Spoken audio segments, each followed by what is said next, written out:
let's just get into Hard Knocks, I guess. So I just watched, because like I said, I was so busy. I just got the episode watched, made a few points. I know you probably have some points too, Sam, but do you want me to just kind of run with stuff, or do you want to just go ahead. Yeah, run with it, and I'll chime in. All right.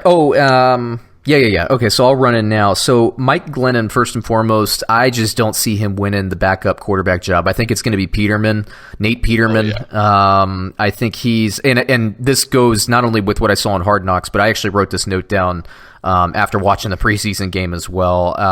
Gruden's already come out and said he's liked some stuff about him. Glennon threw 2 awful interceptions, and Peterman did okay, missed some routes, but didn't really get the team into a bad position. So I think we're going to see Peterman. My guess is in week 2, this upcoming game. I guess it might have already happened, depending on when you pick the show up. But my guess for preseason week 2 is that Peterman will get snaps before Glennon does, but we'll see where that goes. Yeah, I think that less Jonathan Abram. I was complaining about him and his usage in the show last week.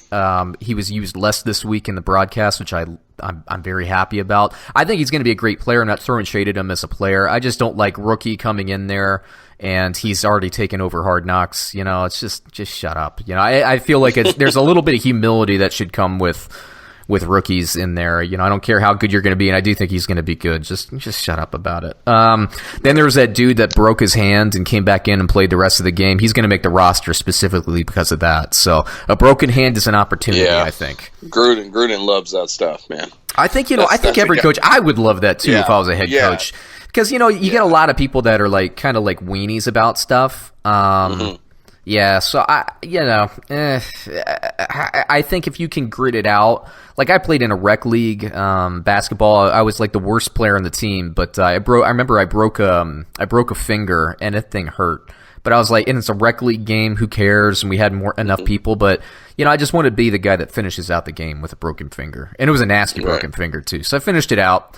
I'm just competitive. So. I think that NFL, if it's not a knee, if it's not a ligament, if it's not something that can be like, really made a lot worse, put the cast on and play. So it was cool that he went in like at halftime. They put him in the cast. He came out and he finished that same game. So that's cool, man. Like I said, that won him a job right there, I think. Yeah, for sure. Yep. And then the elephant in the room here. I was curious how they were going to just moving on to Antonio Brown. I was curious, one, how they were going to talk about a little bit of the feet stuff, and I was curious too about what they were going to do about the helmet gate 2019 here. And I think that news broke, Sam, after we recorded last week. I don't think we talked helmet last week. So, Antonio Brown left camp last week. So I know I'm just kind of rehashing this for the listening audience. So he left camp last week, and they say it was less about his feet and more about him throwing kind of like a temper tantrum about his helmet, and that the NFL's made it unsafe, deemed it unsafe, and they want him to upgrade his model, just like Tom Brady, Aaron Rodgers, and like 30 or 40 other players did this offseason. Antonio Brown filed a grievance, was overruled, so I think he's back at practice now, but I just thought that was the most bizarre thing. And I tweeted, and I know you replied to it, Sam. It was like the weirdest thing that I can remember coming across. But what do you think about that, man? Especially for a guy that already burned his feet up, in a cryo chamber. I know. It's just kind of like you thought, he's playing up to this thing that we all thought he would be. And, he obviously doesn't have some people in his corner just being like, dude, shut up. And or maybe he does, but he doesn't. It's hard to say. But the thing is, like you and I talked, like while he was going nuts, like in the off season and stuff. It's like, what happened in the last year or so that he just started going nuts on some of this stuff? He's like erratic, like manic. Like it's just weird. The stuff that he's like, it's always something. And it's like, what? I mean, does it really have to be like that? Like, you can't just show up, do your job. Like, I mean, I get it. Wide receivers are a little prima donna and a little flashy, but save it for the year, man. So I was watching some Colin Cowherd this week, and he came out, and basically there was some behind the scenes chatter because the Steelers and Tomlin, like, they're not really talking about it now, but I guess Tomlin told somebody that Coward Trusts, he said something to the effect of like, you have no idea how loud this guy and how difficult he's been, but you only just heard about it like, in week 16 or 17 last year. But this stuff has been going on for a long time. So I guess he's been kind of boisterous and a problem for a while. I guess that was part of his draft day kind of stuff. But Pittsburgh's going to be fine. I actually I didn't write this as a note, so I will say, let me actually just hash this. I'll talk about James Washington a little bit later. But yeah, man, I think he's kind of a lunatic. And then, Gruden, to his credit, he's been basically saying what I would say is like all the right things, as a head coach. He's supporting him. He has to. He's not going to come out and, not support Antonio Brown. Yeah, it didn't go well with the Kelvin Mack crap last year. Right. I mean, he lost. I think he lost the whole locker room last year, going, basically trading their captain and the guy that was around for a long time. And Cooper and Amari Cooper on top of that. Right. So, I think he's saying all the right things. But, Chucky, there's only a certain amount of stuff he's going to be able to take. And at some point, these two are going at each other. I mean, we just know it. Yeah. There's only one way this thing can end. So right.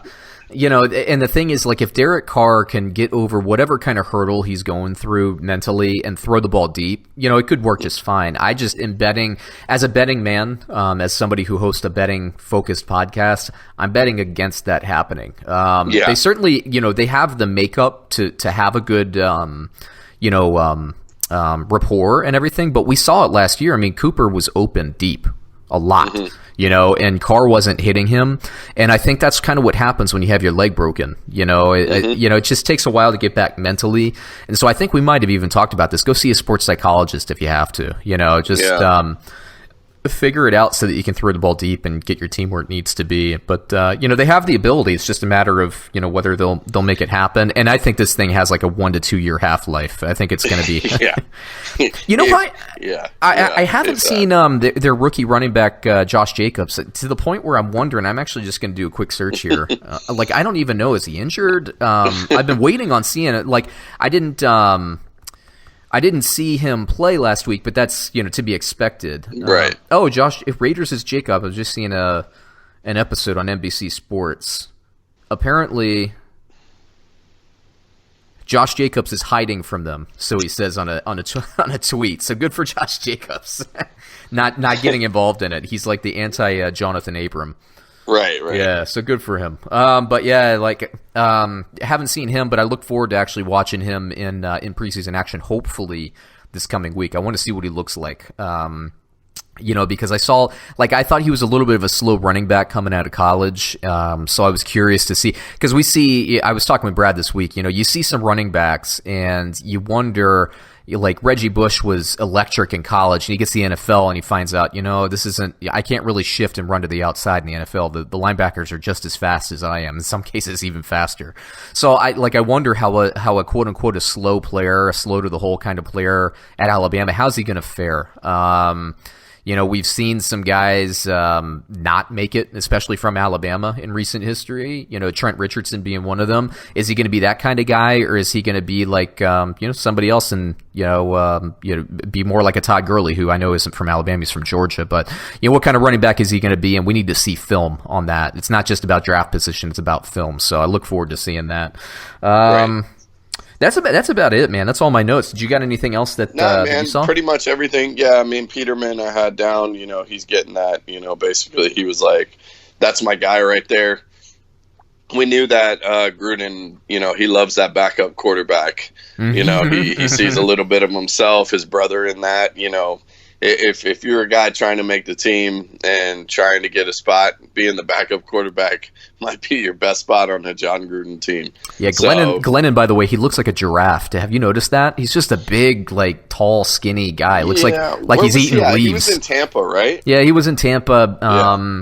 I think he was the starter for about a minute, and then Jameis Winston came to town. And then he went to Chicago, and he was a starter for about a minute until Trubisky came to town. So, or maybe it wasn't Trubisky, maybe it was somebody else. But either way, Glennon was not the quarterback there for long. No, I'm thinking Chase Daniels was the guy, and Trubisky got drafted. But yeah, either way, Glennon was signed there to kind of be a starter, and it just didn't work out for him. Right. So he's going to be a career backup, but I don't think it's going to be with Oakland. I bet you he gets cut, and Peterman will be the guy, or maybe someone will pick him up, or maybe he'll be benched, or he'll be third string, and then Gruden will be like, oh man, I like this third string guy, and it'll be like the reverse psychology, right? Especially if David Carr doesn't throw the ball.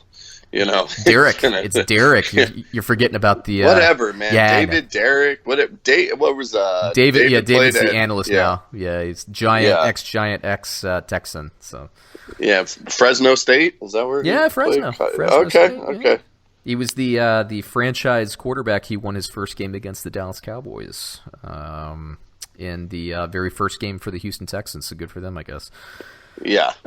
All right, let's move it on. So